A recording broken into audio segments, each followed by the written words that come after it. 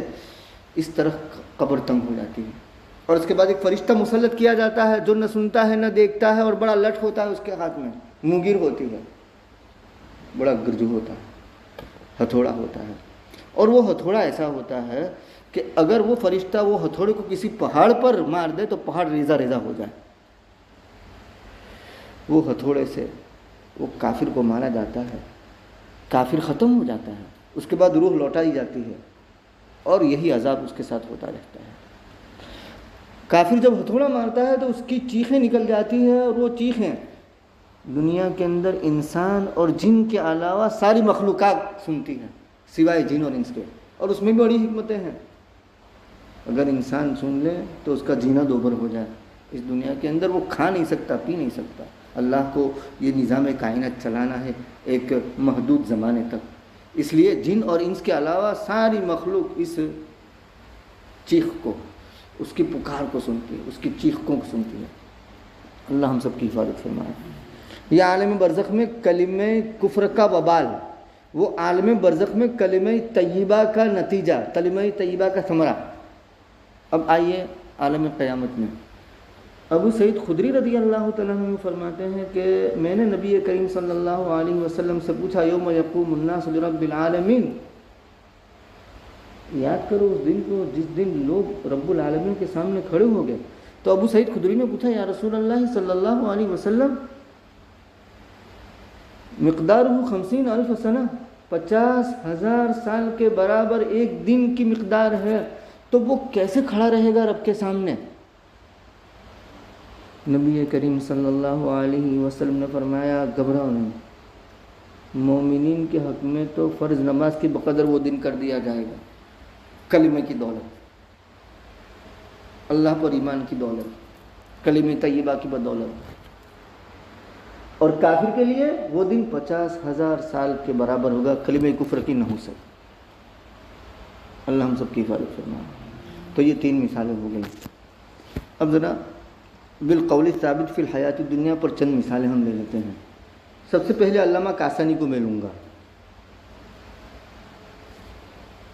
ہم طلباء کو یاد رکھنا چاہیے کہ علاء الدین لقب ہے، ابو بکر ابن مسعود نام ہے، صاحب بدائع الصنائع فی ترتیب الشرائع۔ علامہ کاسانی پہنچے اپنے استاد محمد ابن احمد سمرقندی کی خدمت میں، ان سے زانو تلمذ طے کیا۔ محمد ابن احمد سمرقندی کی کتاب تحفۃ الفقہاء، کیا نام؟ تحفۃ الفقہاء، وہ پڑھی ان سے۔ تحفۃ الفقہاء کی شرح کی علامہ کاسانی رحمۃ اللہ علیہ نے، ان کا لقب بھی علاء الدین اور ان کا لقب بھی علاء الدین، لیکن علامہ کاسانی کو ملک العلماء کہا جاتا تھا۔ کیوں؟ اس وقت جتنے بھی معاصرین علماء تھے ان تمام میں تفقہ اور حدیث کے اعتبار سے سب سے لائق اور فائد تھے، تو ان کا لقب کیا تھا؟ ملک العلماء، علماء کے بادشاہ، علماء کے سلطان، علماء کے کنگ۔ تحفۃ الفقہاء پڑھی اور اس کے بعد شرح لکھی، کس نے؟ علاء الدین ابو بکر ابن مسعود علامہ کاسانی نے تحفۃ الفقہاء کی، جو کس کی ہے؟ محمد ابن احمد سمرقندی کی، جن کا لقب بھی علاء الدین۔ اور وہ کتاب پھر نام ہوا اس کا کتاب بدائع الصنائع فی ترتیب الشرائع۔ یہ شرح ہے کس کی؟ تحفۃ الفقہاء کی۔ جب لکھنے سے فارغ ہوئے، لکھی جا چکی، اپنے استاد کی خدمت میں آئے، دیکھ کر طبیعت ان کی باغ باغ ہو گئی، آشش ہو گئی، اور اس خوشی میں انہوں نے اپنی بیٹی جس کا نام فاطمہ، محمد ابن احمد سمرقندی کی بیوی کا نام بھی فاطمہ اور بیٹی کا نام بھی فاطمہ، یہ پہلے چلتا تھا عربوں میں عربوں تو بہت دور کی بات، میں آپ کو ماضی قریب کا واقعہ سناؤں۔ رشید احمد ابن خلیل الدین حسنی، رشید احمد ابن خلیل الدین حسنی، یہ مولانا علی میاں ندوی رحمۃ اللہ علیہ کی نسبتی بھائی۔ علی میاں ندوی رحمۃ اللہ علیہ صاحب قصص النبیین، صاحب مختارات، صاحب ماذا خسر العالم بین انحطاط المسلمین، صاحب پرانے چراغ۔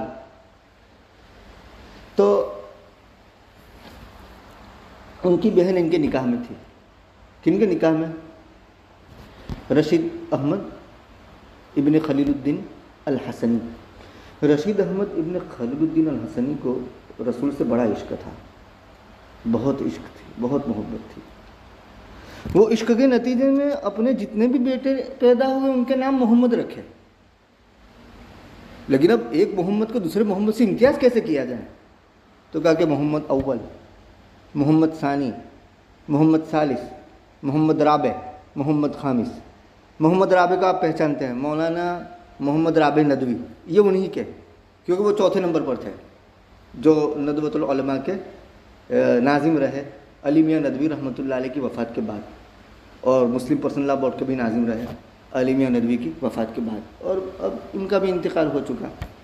محمد ثانی بہت مشہور ہوئے، لیکن نو عمر میں وفات پا گئے، بڑے صاحب قلم، صاحب زبان، اور بڑی گہری نظر تھی ادب پر، لغت پر، تفسیر پر، فقہ پر، لیکن زندگی نے وفا نہ کی۔ وہ محمد ثانی بہت مشہور ہوئے، لیکن بہت جلدی چلے گئے۔ اس کے بعد مولانا رابع صاحب مشہور ہوئے، اور واضح رشید ندوی وہ محمد خامس ہیں۔ واضح رشید ندوی یہ محمد رابع سے چھوٹے، لیکن وہ پہلے چلے گئے، اور محمد رابع کو لمبی عمر ملی۔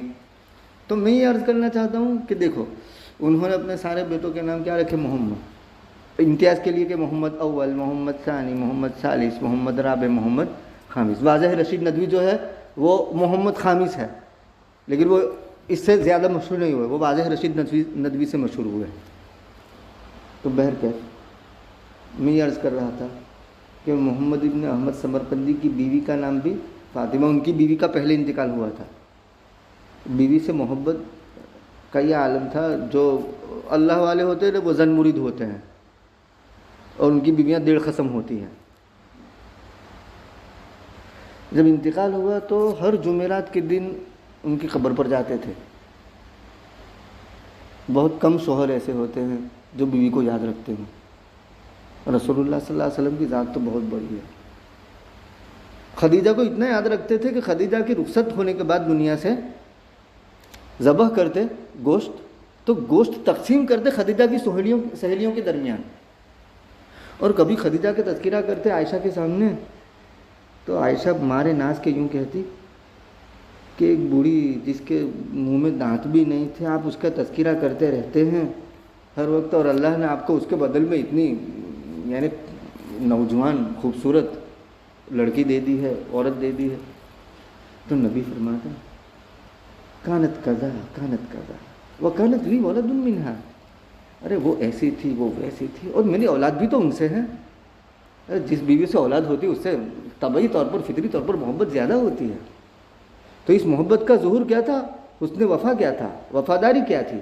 تو کہا کہ خدیجہ کی وفات کے بعد رسول اللہ صلی اللہ علیہ وسلم بکری ذبح کرتے اور اس کے پیس کرتے اور خدیجہ کی سہیلیوں کو بھیجتے۔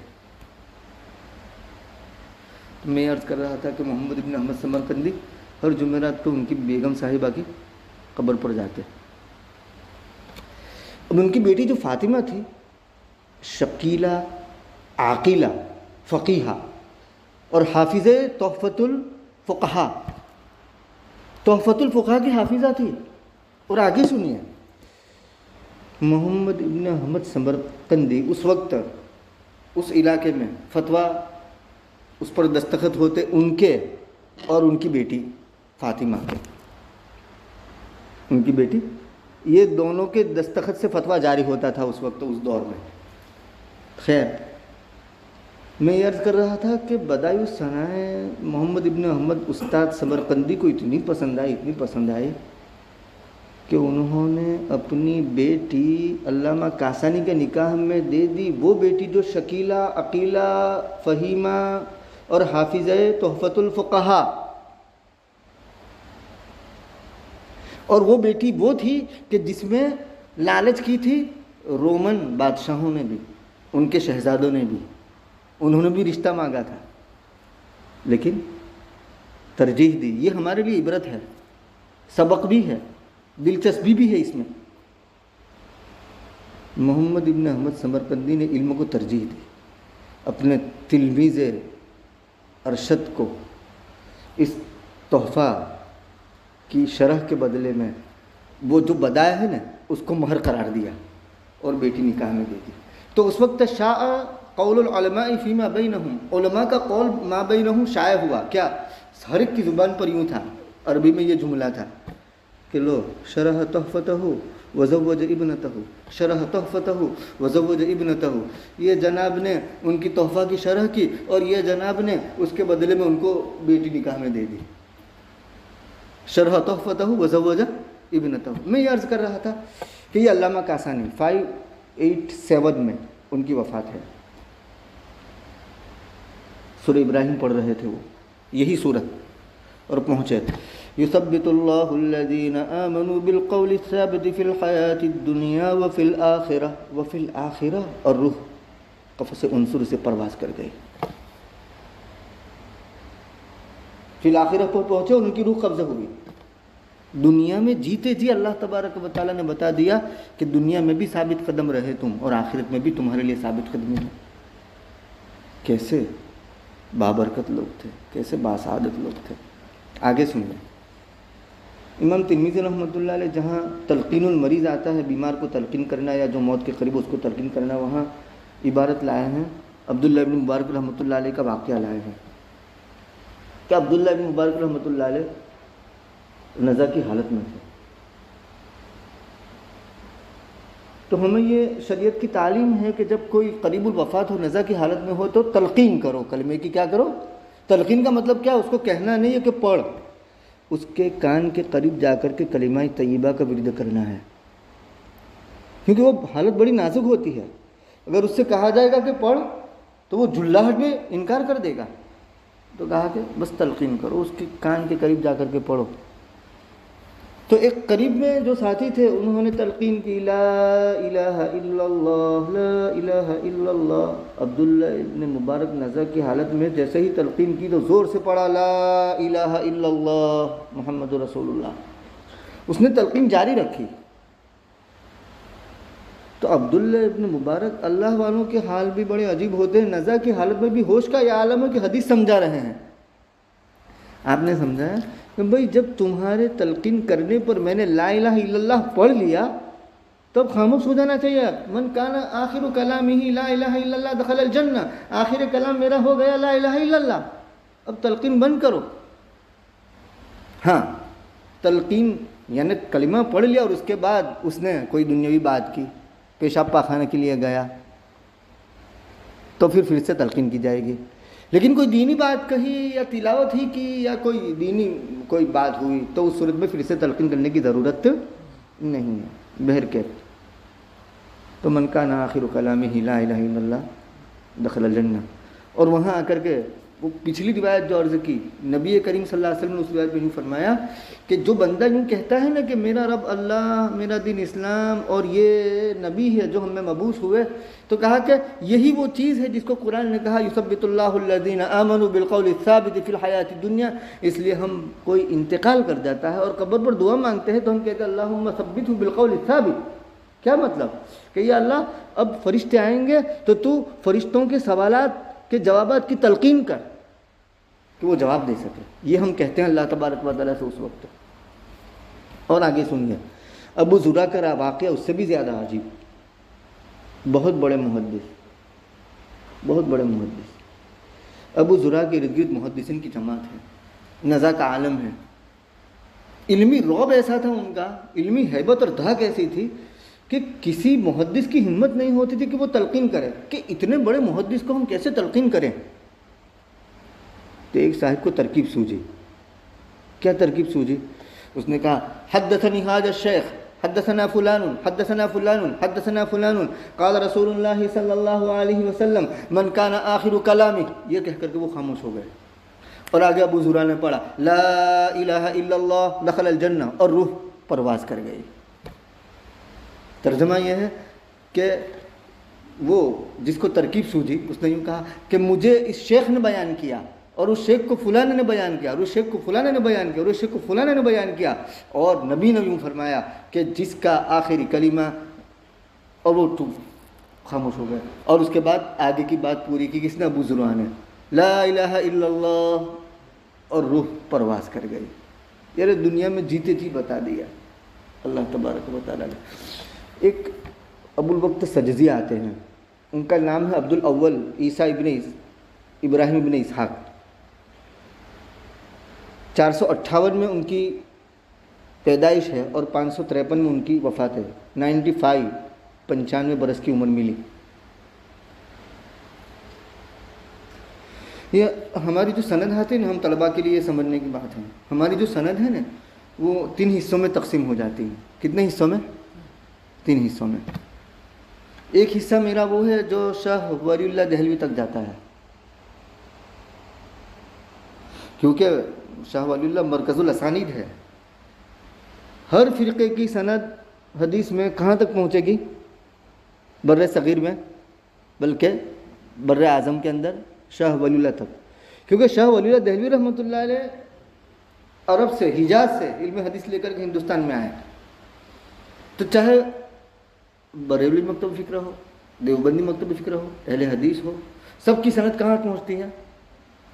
شاہ ولی اللہ دہلوی تک. اس لیے مفتی عنایت اللہ کاکری رحمۃ اللہ علیہ ان کے بارے میں یوں فرمایا کرتے تھے کہ ان فضیلت الشیخ ولی اللہ دہلوی رحمہ اللہ تعالی مثلہ کمثل شجر طوبہ، کہ شاہ ولی اللہ دہلوی رحمۃ اللہ علیہ کی مثال ایسے جیسے شجر طوبہ. کیسے؟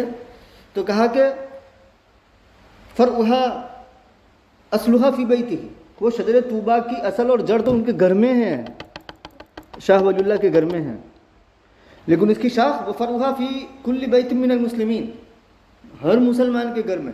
فما من بیت من المسلمین ولا مکان من مکان المسلمین الا وفیہا فرع من تلک الشجرہ، کوئی مسلمان کا گھر نہیں، کوئی مسلمان کا مکان نہیں مگر اس کے گھر میں اس درخت کی شاخ ہے. ولا یعرف غالب المسلمین این اصلھا، اور عام مسلمان جانتے نہیں ہیں کہ اس کی اصل کہاں ہے. یہ ہے شاہ ولی اللہ دہلوی رحمۃ اللہ علیہ. مفتی عنایت اللہ کاکوری کون؟ صاحب علم الصیغہ، جو اصل علم الصیغہ فارسی میں تھی. یہ تو صرف اس کا عربی ہوا، اردو ہوا. اصل علم الصیغہ جو فارسی میں ہے وہ مفتی عنایت اللہ کاکوری رحمۃ اللہ علیہ، اصل اس کے مصنف ہے. خیر، تو ہماری جو سند ہے نا ہم طلباء کی 3 حصوں میں ڈیوائیڈ ہوتی ہے. ایک حصہ شاہ ولی اللہ دہلوی تک جاتا ہے، اور اس کے بعد دوسرا حصہ جاتا ہے شاہ ولی اللہ دہلوی سے کہاں تک؟ امام بخاری تک. اور امام بخاری سے رسول اللہ صلی اللہ علیہ وسلم، وہ تو ہر حدیث کے اندر شروع میں ہے، بخاری شریف کی ہر حدیث کے اندر امام بخاری سے لے کر کے پہنچے گی رسول اللہ صلی اللہ علیہ وسلم تک. اور اس میں جو اعلی سند ہے وہ ثلاثی ہے، جو 22 ہے، یعنی امام بخاری سے لے کر کے رسول اللہ صلی اللہ علیہ وسلم تک صرف 3 واسطے. اور جو لمبی سند ہے نازل، وہ بم یعنی بخاری اور مسلم میں تسائی ہے، اشاری ہے. اشاری کا مطلب لمبی سند امام بخاری سے لے کر کے رسول اللہ صلی اللہ علیہ وسلم تک 10 واسطوں والی. اور تن ترمذی اور نسائی میں تسائی ہے، یعنی 9 واسطوں والی. اور ابو داؤد شریف میں ثمانی ہے، یعنی 8 واسطے والی. بہرکیف تو دوسری سند کون سی؟ شاہ ولی اللہ دہلوی سے امام بخاری تک. تو امام بخاری تک جو بیچ میں ہے نا سند، وہاں آتے ہیں ابو الوقت سجزی. تو یاد رکھیے حصے 3 ہیں. ایک جو مجھ سے لے کر کے یا ہم سے لے کر کے جو طلباء ہیں ہم سے لے کر کے کہاں تک پہنچتے ہیں؟ شاہ ولی اللہ دہلوی. اور دوسرا حصہ شاہ ولی اللہ دہلوی سے لے کر کے امام بخاری. اور تیسرا حصہ جو کتاب میں درج ہے بخاری شریف میں، امام بخاری سے لے کر کے رسول اللہ صلی اللہ علیہ وسلم تک. تو اس میں آتے ہیں ابو الوقت سجزی. ان کے بارے میں یوں آتا ہے، علامہ ابن جوزی نے ان کے بارے میں یوں لکھا ہے کہ کان صبوراً علی القراءۃ، یعنی قرات پر اور مطالعے پر صابر، جمنے والے، ہر وقت کتاب، ہر وقت مطالعہ. وکان شیخا صالحا علی السمت السلف، کہ نیک نوجوان، نیک صالح تھے اسلاف کے طریق پر. اس کے بعد یوں فرمایا تھا کثیرت تہجد و کثیرت تلاوہ و کثیرت ذکر، تہجد بکثرت، تلاوت بکثرت، ذکر بکثرت.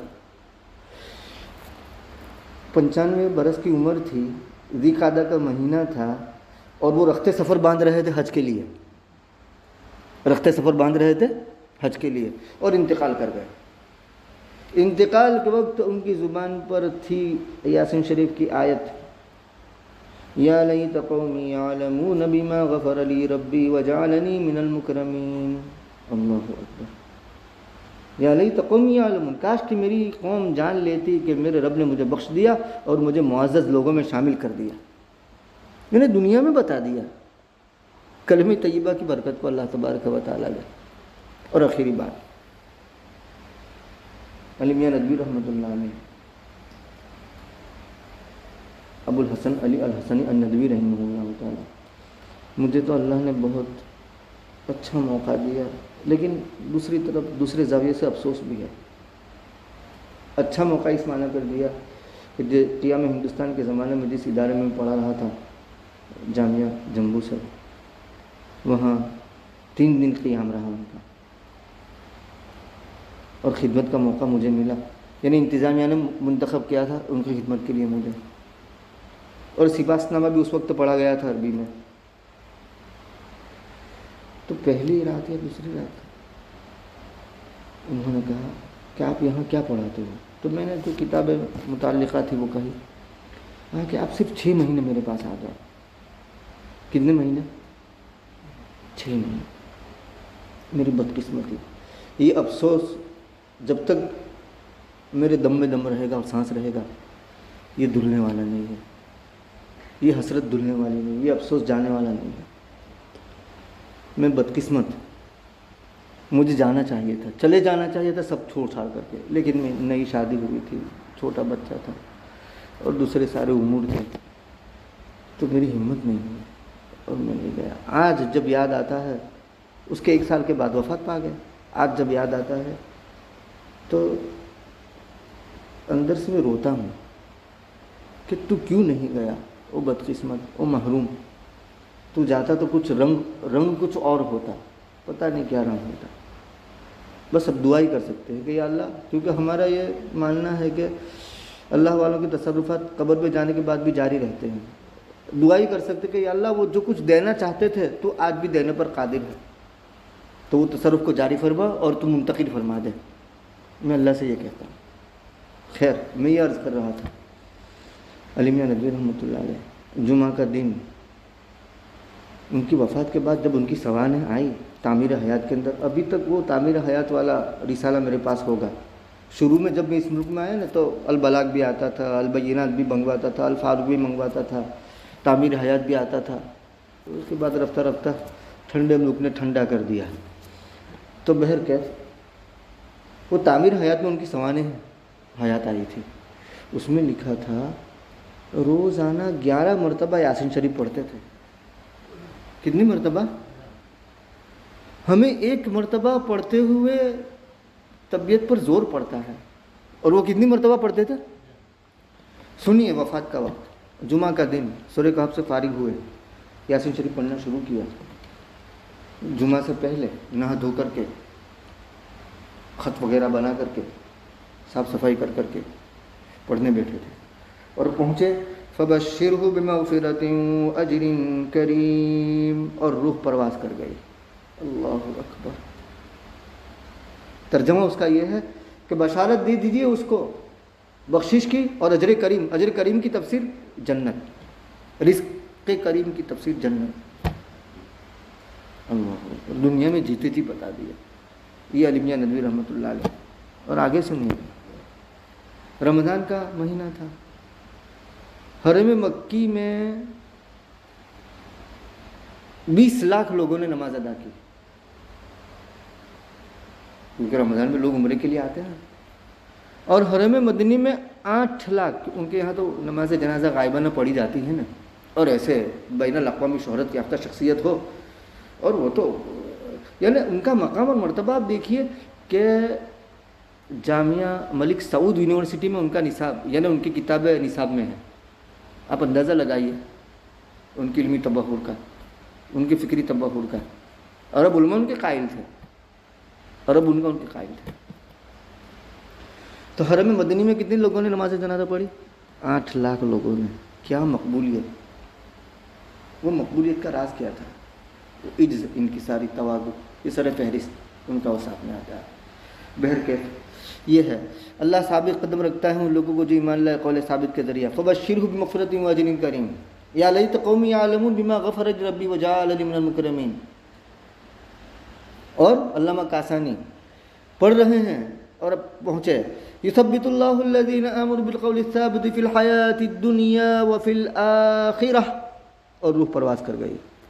اللہ ثابت قدم رکھتا ہے ان لوگوں کو جو ایمان لائے قول ثابت کے ذریعہ دنیاوی زندگی میں اور آخرت میں، اور اللہ ظالموں کو بھٹکا دیتے ہیں، اور اللہ جو چاہے کرتے ہیں. اللہ رب العزت ہمیں بھی قابل رشک حسن خاتمہ نصیب فرمائے، قابل رشک موت نصیب فرمائے، اور جب تک زندہ ہے ایمان اور اسلام پر زندہ اور سلامت رکھے، عافیت سے رکھے.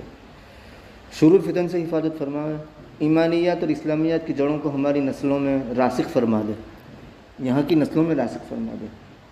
آمین. وآخر دعوانا ان الحمد للہ رب العالمین.